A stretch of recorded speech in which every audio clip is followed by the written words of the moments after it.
Today on Bad Answers, Fad23 asks, how do a multiplicity of spatial dimensions work? Oh no, this one's going to be fun.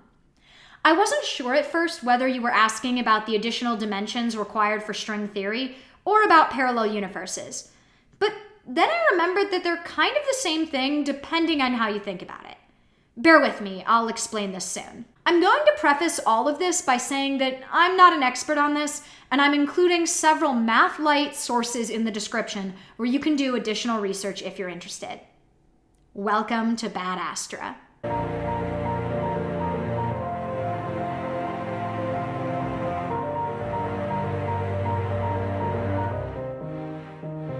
To start off, I'll poorly define a dimension as a possible direction of travel.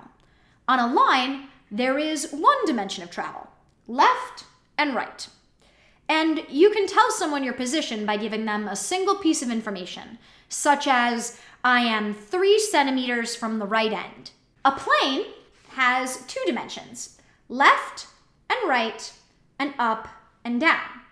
You can travel in 2 ways, and you need to give someone 2 pieces of information or coordinates to tell them where you are.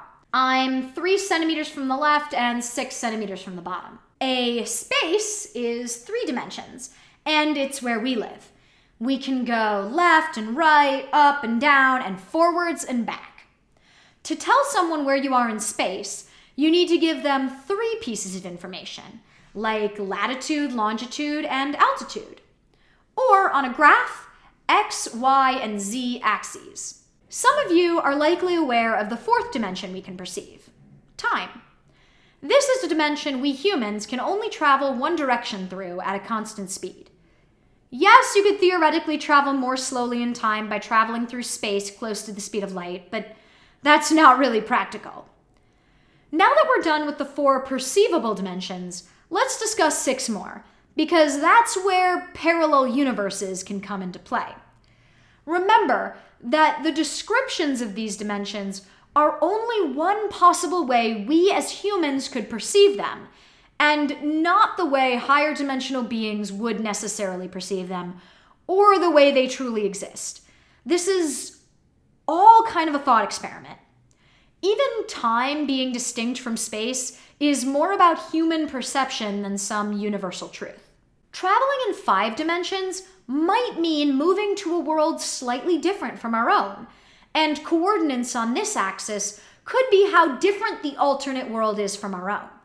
The best way to picture this is to think of The Subtle Knife from His Dark Materials, because that was a great book series and the HBO show has Lin-Manuel Miranda. Or the movie Mr. Nobody, but that has Jared Leto, who has big cult leader vibes. Every decision we make affects our universe, and traveling in 5 dimensions could allow us to see outcomes of different decisions, from changing an outfit to different election results, to starting a nuclear war, to different outcomes in species evolution on Earth, to differences in stellar and galaxy formation.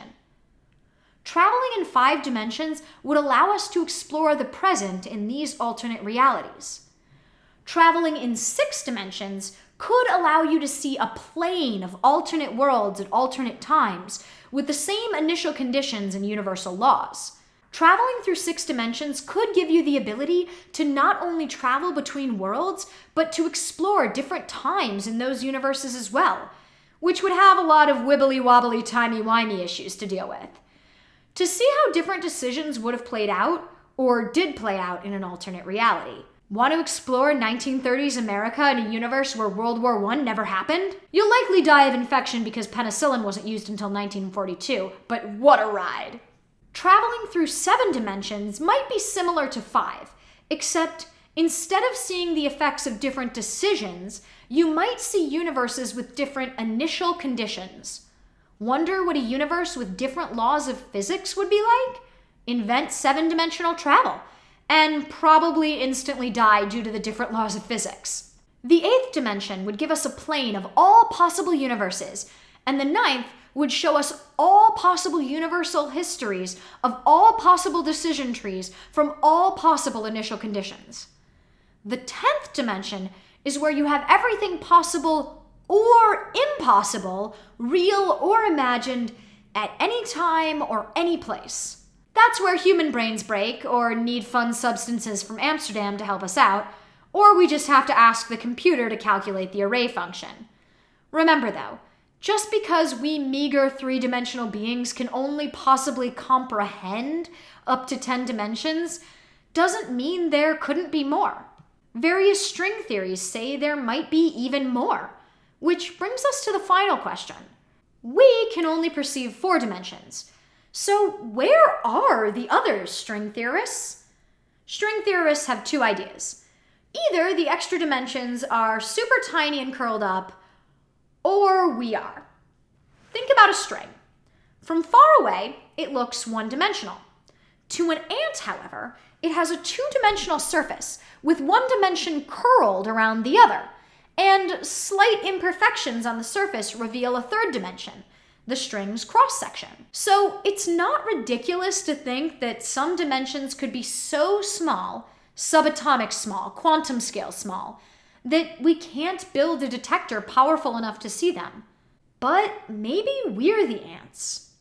Brane theory, short for membrane theory, not only embraces tiny microscopic curled up one-dimensional beings, but multi-dimensional membranes, creatively named membranes, 3 brains, 4 brains, 5 brains, etc.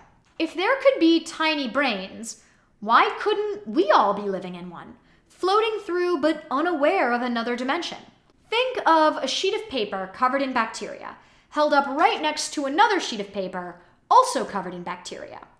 The 2 bacteria colonies don't know about each other, since they only have a 2-dimensional world.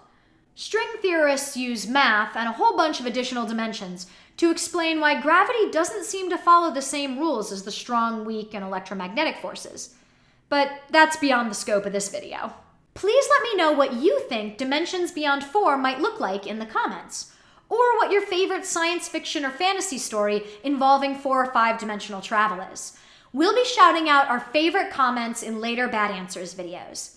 As always, if you have another science question, leave a comment below or submit via Facebook or Instagram. Astra out. Thank you so much for joining us here on Bad Astra. If you enjoyed watching, please like this video, leave a comment telling us what topic you'd like to see next month, and share it with everyone you know. Be sure to also subscribe and ring the notification bell so you never miss a new episode. And if you can't get enough of me, Eris, and Science Tommy, join our Patreon, where we post behind-the-scenes, deep dives, and other fun content. A special thank you to all of our Patreon supporters who make these videos possible. Astra out.